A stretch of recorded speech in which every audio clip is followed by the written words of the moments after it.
Hi, everybody. This is Charles Hoskinson broadcasting live from warm, sunny Colorado. I decided to make a slight change of things. I shaved. I shave about once a year, and I gain about 20 years back. So people go from saying I'm in my 40s to I'm 25. So some days it's good to look young, although we're still under quarantine and there's nowhere to go. But at least I can entertain myself. And you can see I put on pretty heavy beards, so I shaved about 12 hours ago, and I already have a 5 o'clock after shadow ready to go. So I guess I'll have to shave every day if I want to keep this. um, anyway, I just want to talk a bit about Byron and Shelley. Right now, as many of you are aware, we're right in the middle of the Byron reboot. It's been rolling out pretty successfully. We've released 2 flight candidates. Another flight candidate is coming out next week.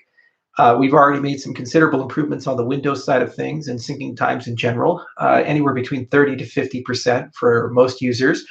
We also noticed that there were some network issues on Windows that needed to be plugged up, mostly because our development approach starts with Linux and Mac, and then we work our way to Windows.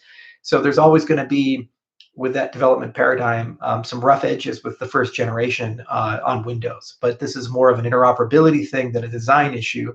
And so it just takes a little bit of time to clean things up here and there.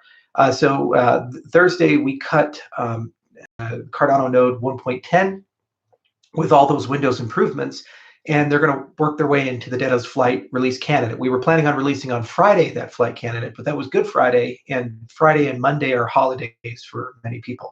So we'll likely cut that release on Tuesday, Wednesday. And if everything looks good, then the following week, we'll go ahead and update the mainnet data list to absorb all of the flight improvements. And given this extra time since the 31st, we've been able to add a few more things in. And it's a pretty substantial upgrade for most people. All of our users have reported improvements, even the Windows users, and we've gotten a lot of great feedback and data. We've also replaced 2 of the core consensus nodes. So we're running 2 of the 7 core consensus nodes with the new reboot code and the relays as well. So for those who aren't aware, the network stack that we use in Byron Reboot is actually the same network stack that we intend on using with Shelley. So we're actually now testing Shelley infrastructure live on mainnet. And there's other things like the wallet backend design that we have is the same wallet backend that will be used for Shelley. We've already de-risked all of those features with the ITN. The user experience for Shelley will be relatively the same on Daedalus' side with the ITN. So that's been de-risked and it's ready to go. Literally, they just have to turn them on. So they're waiting for the wallet backend to be fully integrated with the Haskell node and for a Shelley node to be turned on. So we're very, very close to everything basically pulling its way together. Reboot was really the big thing because that was like 18 months of work in different silos having to all come together and work together. And basically now that is underway and it's percolating throughout the network all throughout April, that de-risks all of the components that we now need to pull together for Shelley.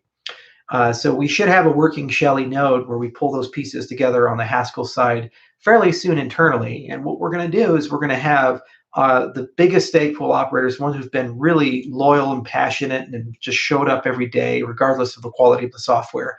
On the ITN side, be the early adopters of that Haskell internal node. So we'll have a node plus a CLI for them. And working together, we will be able to make sure that they're having a good time and that what we think is true is true. And of course, it gives them an opportunity to ask a lot of questions about how things are going to work. And that's basically our first training set. Then once we've pulled more pieces together, then we're going to open it up to a general testnet across all of Cardano. And the next wave of people can come in, and then they can get support from Cardano, from IWHK, as well as our ambassadors and the early stateful adopters to help configure. So that will constitute making sure that we can move everybody from the ITN who's an operational role over to the Haskell side. Then the next testnet will basically be when we connect the wallet backend to the Cardano node, and that will be the balance check. So basically what that'll allow you to do is enter into your client software your keywords, and you should be able to restore your mainnet wallet, and you should be able to restore the testnet earnings that you have and consolidate both of those together. So the reason we're doing this is that if we do it as a test net, it gives us the ability, if there's a mismatch, if you think you earned more, but for some reason it's not matching with our reporting, it gives us an opportunity to investigate that and see if it was an accounting error or there was something wrong with how we did the UTXO port, because we won't be able to do any changes once it hits mainnet. So we'll run that for a little bit. Once we're comfortable with it and all the pieces come together, then we've started the Shelley era. We'll just turn it on for the mainnet.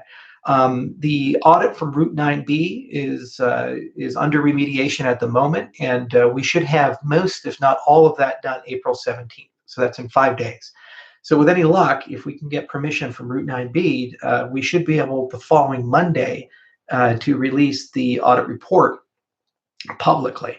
There may be a little bit of a delay there, just depending upon wording and communication. But then you can see what they said about the protocol, and you can see that they confirmed that we fixed the problems that they stated. Now, this is the first audit that Route 9B has done for us, and it was a very good audit. It's a static audit, but there's a more significant audit that they could do, which is much deeper and contains more dynamic actions, and really get into the nuts and bolts of the design of the protocols and the software. And at the moment, negotiations have started between the Cardano Foundation and Route 9B to engage in that audit. It's quite expensive. It's a six-figure sum. But you generally do this once every generation. So, Shelley is such a major milestone, it makes a lot of sense, but it wouldn't make sense for something like Goguen, for example. But if we did like a Cardano 2.0 and released a whole new design, it would make a lot of sense to do that. Also, this code base is more iterative now that we've achieved the Byron reboot. So once we've gotten a reasonable level of confidence in its security and design, because things don't change dramatically generation to generation, it doesn't need an audit that aggressive. So the foundation will make some form of announcement about where they're at with that second phase of the audit with Route 9B, or if they want to go with a different vendor, or scale down or scale up. But we recommended it. We think it's super important that we make sure the software is as high quality as possible. And the good news is that now that we have the clean bill of health for the first generation audit, we feel very comfortable releasing that software. And what a next generation audit can do is give us more design improvements that can be added in over time as we upgrade to things like Goguen, for example. We do have an internal audit team at IOHK. They're called they're from a company called Bcryptic, and we've been actually working with them now for almost 2 years. And they have discovered numerous issues along the way as we've been designing Shelley and Byron. Every time we, for example, write the ledger spec or do some interesting thing, we send it their way in our audit channel, and they actually have weekly recorded meetings. And they've been doing that for, I think, for 2 years with our team. And as they discover things, they bring them up. A lot of them are students, graduate students, other people in the InfoSec world. So they tend to work cyclic with semesters, but they've provided a lot of great feedback and ideas. And they have certainly helped us think about how we handle writing secure software. We also tend to try as much as we can to use industry standard practices and so forth. So it's actually been pretty easy to deal with an audit and audit remediation. And because our designs are so specific and they're written down in a very ambiguity-free way, it's easy for the auditor to understand what correct behavior should look like versus what they're seeing with their code. So we're quite happy with the relationship with Bcryptic and Route 9B, and we're quite happy to get this monkey off our back.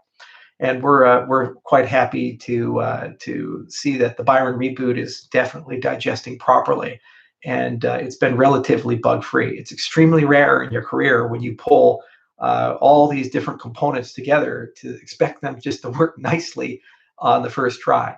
And actually, for the most part, it kind of did. So I'm very happy about that, and I'm glad that that validates the design model and the process model that we've been following. As I mentioned before, we will, of course, do our monthly town hall with Parna. If you guys didn't catch the last one, highly recommended. It came out March 31st, and the next one will come towards the end of this month. And hopefully that one should have a lot of Shelley related news, potentially even dates about certain things. And it'll also contain a postmortem on the Byron reboot rollout and all the things that we learned, and basically what we got right and what we didn't get so right. But every month that workshop is going to continue and town hall is going to continue. We're having a lot of productive meetings about governance. I just had a meeting about the CIP side of things just a few days ago, and we talked about everything from improvement proposals to enhancement proposals to how to structure ballots for Voltaire. So when people ask for funding to do things, how they can do that, and how we're going to practically implement the Voltaire protocols. And we actually have a full-time team working on that under Door, and he's having a lot of fun with that team. So we'll hopefully have some announcements soon. Prism is coming along pretty well too, our identity system. So we can't wait to pull that into Cardano. It's a necessary piece of infrastructure. Our Explorer is coming along well. And hopefully we should have the first generation of that Explorer ready to go, commensurate with the launch of Shelley. So that the Explorer covers stake pools and all kinds of cool things. So you guys can have a nice, beautiful experience in visualizing these things. And smart contract development is coming along pretty well. We're starting to get to a point where we can really open up Plutus and get third-party developers to come in and write applications they can test and really acid test the model of how smart contract development is going to work with Cardano. So anyway, chains are moving, and Shelley's coming pretty quickly, and it's going to be a little whiplashy for those who aren't paying attention to it. Every development team is inspired, is writing code very quickly. If you go to Cardano updates, you can notice that commits are happening on Easter Sunday. This is a holiday. People aren't supposed to be working, but they are, because they're very excited about getting this product out. And it really is looking like what we expected it to be years ago. So that's really a nice thing. And to our critics, of course, they'll say that we've never released anything. We're just a wallet. We're just a test net. But they're starting to look really stupid now, especially with the Byron reboot being so incredibly successful. And when Shelley comes out, they're lost all credibility. So whenever you see them say that, bookmark it. And when Shelley's released, remind them that they said that and take names, because that's our time to shine. And it's our time to remind the world that we're real and we're here. There has been some moving of the chains on the Wikipedia side. Some community members and independent editors got together and said, boy, that's not fair that we don't have a Wikipedia page. And they've been working on a draft and trying to make sure that that draft adheres to all the Wikipedia standards. We wish them well, and we hope that they manage to be able to get something soon. It seems blatantly unfair that for some reason we don't have a page, but others do. But it looks like that might actually get remediated. I've also requested on the science side of things that we start being very aggressive about creating a lot of content for Ouroboros. Ouroboros is exiting the lab and it's entering real life. And the time has come to stop thinking about what's the next paper and to fully explain the papers we've already written in a way that people can understand. It's outrageous that we're not mentioned in more places when we've solved most of the major problems, if not all of them, for proof of stake. And Cardano is a beneficiary of that incredibly hard scientific work. So we're definitely going to put some more time into writing content down and discuss common attacks on proof of stake, like long range attacks and nothing at stake and grinding attacks and stake bleeding, and these things that other protocols suffer from that we don't, because of the design of Ouroboros. And it's important that we explain that. There's also this concept of egalitarianism, of a system that has exogenous versus endogenous consensus. So consensus from external forces or consensus from internal resources. And we really do need to talk about that, the differences between proof of work and proof of stake, and explain that we still have a great degree of egalitarianism for participation. And that this model is a much more stable and sensible model, especially as your product becomes more valuable, because it improves the security. So the value of the token is directly connected to the overall security of the ecosystem. This is not the case for proof of work. They're decoupled from each other. So there's a lot of content that needs to be produced. And I've been every week now directly involved in marketing meetings talking about the USPs of Cardano and making sure that we answer fundamental questions. For example, one question that comes up a lot is, why do we do research? And I felt it very important that we have a clear, concise answer for this. I hear a lot of people stumble around and they say, well, formal methods or peer review, or somehow it means it's quality or it gives you a guarantee that it works. And okay, great. The reality is that every protocol in distribution has what's called a trade-off profile. You get X but you give up Y. So if you're happy with trade-offs, and when you think about drugs, that's a great example of this. It's very crystal clear. Like, let's say you get cancer and somebody comes to you and says, well, I can probably cure your cancer with this new miracle drug, but at 20% chance it'll make you blind. And you think about it and say, well, I don't want to die of cancer, so I guess I'll just take that chance. But then the point of research is to mitigate the trade-offs, but keep the benefits. So you develop a new drug and somehow it goes from 20% to no chance. That's a big improvement. Similarly, if you look at protocol design for cryptocurrencies, proof of stake, proof of work, ledger designs, voting systems, smart contracts, the state of the art of our industry, each and every one of them, they give you something, but then you have to accept some sort of downside. It could be performance, it could be security, it could be less participation, less decentralization. The point of science is to give you the benefits, but mute the downsides. That's the core reason you do science. So with consensus, we wanted a system that's very fast, very secure, and like a cryptocurrency in terms of your ability to participate. However, you do not give up the downsides of centralization. You don't gain the downsides of centralization, like what happens with EOS. You don't gain the downsides of high energy consumption, like what you have with Bitcoin, and so forth. So, every part of our system, the extended UTXO model, Plutus, Marlowe's design, the way the system interfaces with external systems, the way we designed our ledger rules, the way we designed our consensus protocol, we looked at the prior trade-offs that Bitcoin and Ethereum had, and the industry as a whole suffered from. And every protocol we've designed, we tried to preserve the best parts of those things and give up the trade-offs of those things as much as we could. Now, not every case were we able to get to a point where we were revolutionary, for example, with Ouroboros, but in many cases, we substantially moved the chains.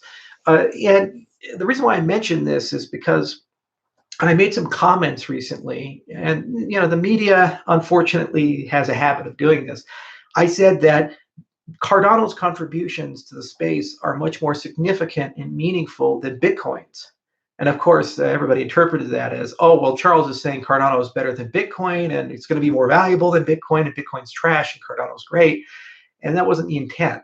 The intent was to say that basically the research we've done has created a scientific foundation that was absent with Bitcoin, Ethereum, Ripple, and every other product. They just didn't do what we did. And we left behind open source, peer-reviewed, patent-free designs that every single cryptocurrency in the space now can be measured against and can use as a reference point to help them figure out their designs.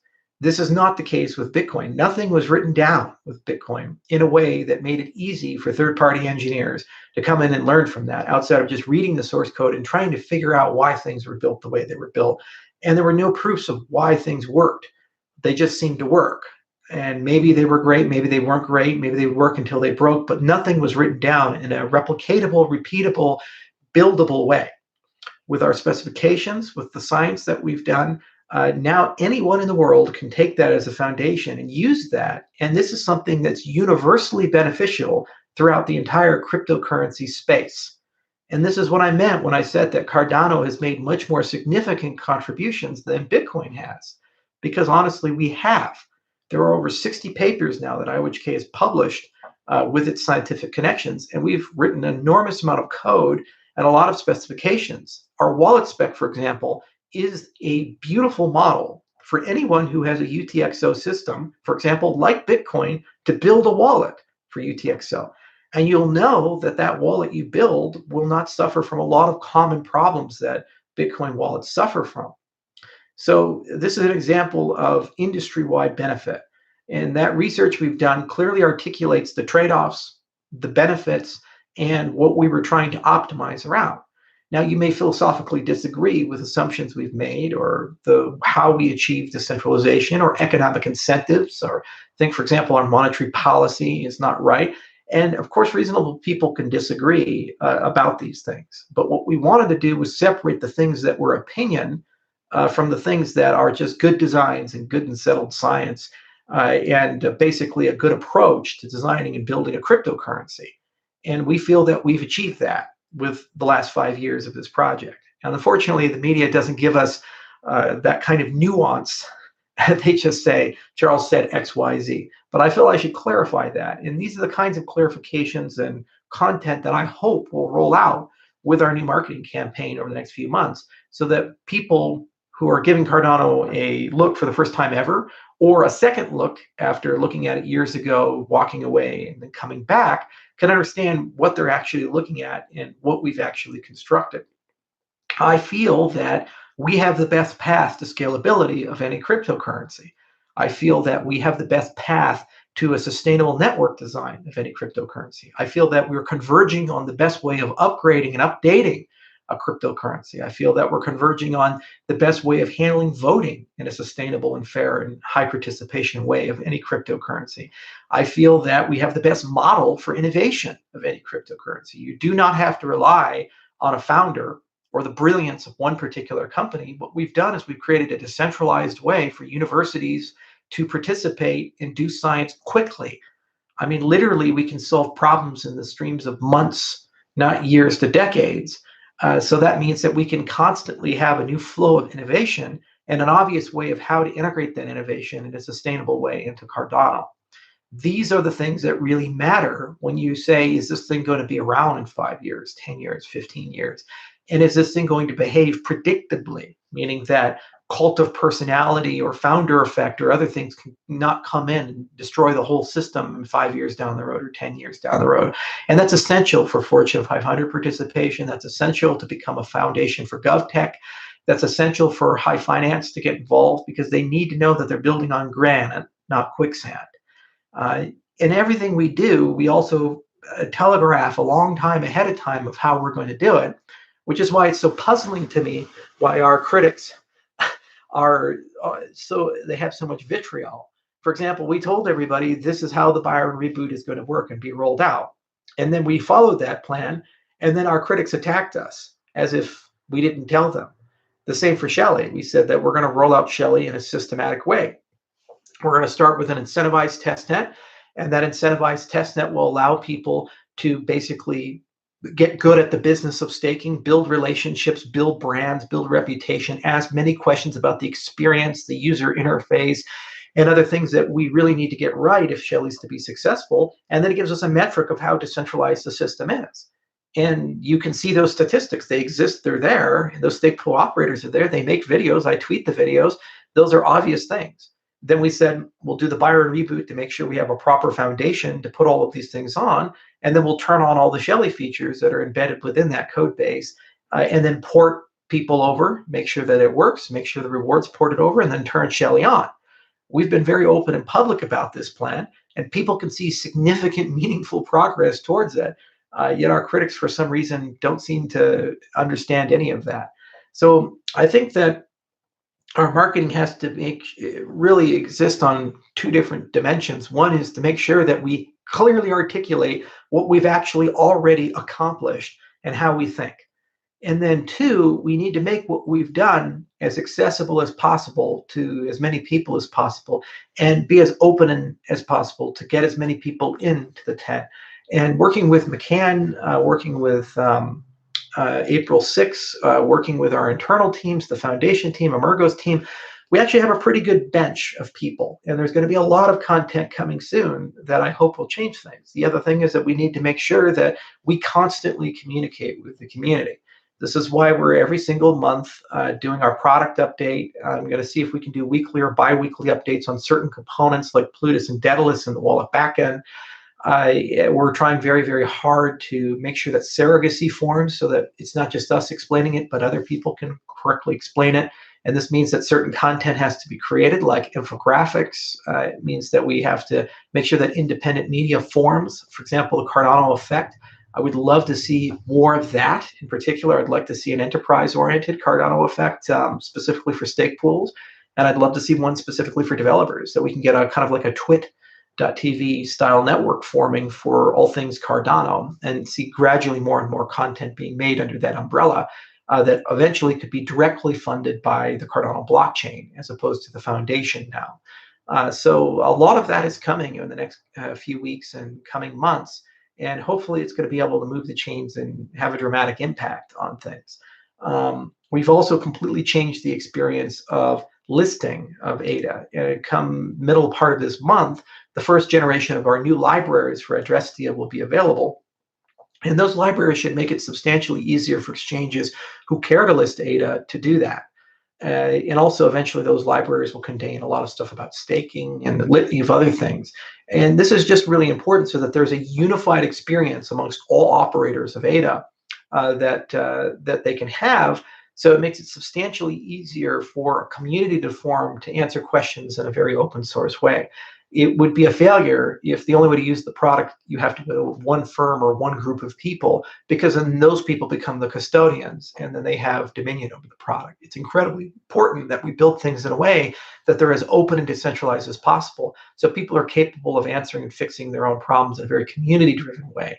It speeds things up, it lowers complexity, and it forces us to really pay attention to fine details and get to simplicity. And we're pretty happy with the direction things are going. And we think that that direction is really going to produce a lot of value overall for people. So anyway, that's the update. Not anything revolutionary. It's just Byron is being absorbed. We're very happy with the metrics we've seen. Flight candidate is coming next week, followed probably by a mainnet update for the classic Daedalus. Then we'll have to figure out when we're going to officially end support for the old SL code base. I'd like to get rid of that as quickly as possible. It's junk compared to what we have with the Byron reboot code. I just love this Byron reboot code. It's so easy to work with and fix and perform QA on, and it's just been great updating it. We've done several updates since we released it on the 31st already, and we're very happy about those updates. As you guys absorb that, Shelley features will be turned on. The first set of Shelley features will be a closed testnet, and we'll invite some stake pool operators to that. And this is strictly just so that we have a trusted group of people that can provide us really good feedback about things. It's kind of like an alpha test. And if everything goes really well there, then we'll have an open beta for stake pool operators, all operators, and basically we'll get them ported over as quickly as we can. I've been asked a lot of questions, will this be another incentivized testnet? The answer is no. The reason being is that it's not going to run for a long time. This is not something that's going to run for 6 months. It's going to be a considerably shorter period of time.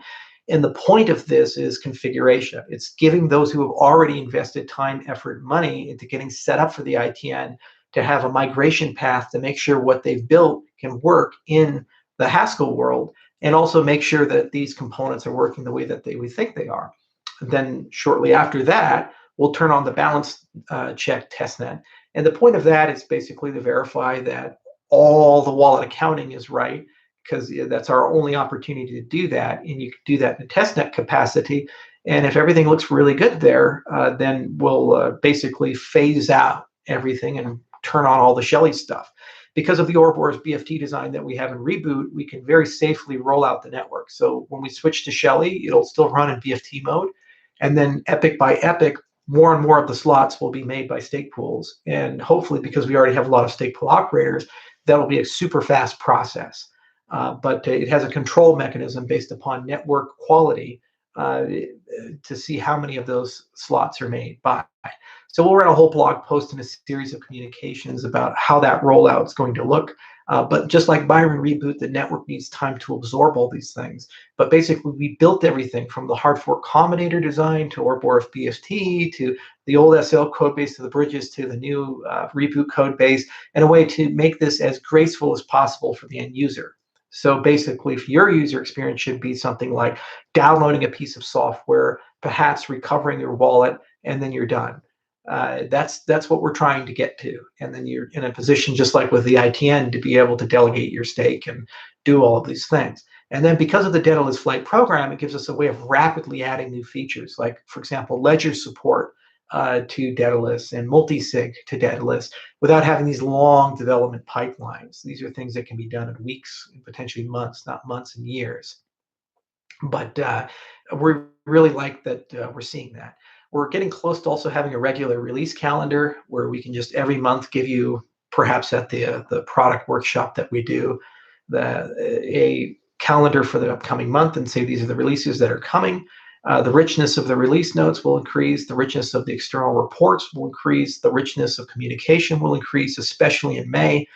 And we are slated for a massive documentation update, hopefully by June. So all the old SL documentation, it's already been deprecated, will be thrown away, and completely new documentation for all the things we've constructed will be turned on, including full documentation of how to use all of our APIs and libraries if you're a wallet developer. And it'll give you a really good architectural understanding of how all components pull together and how the system as a whole is working.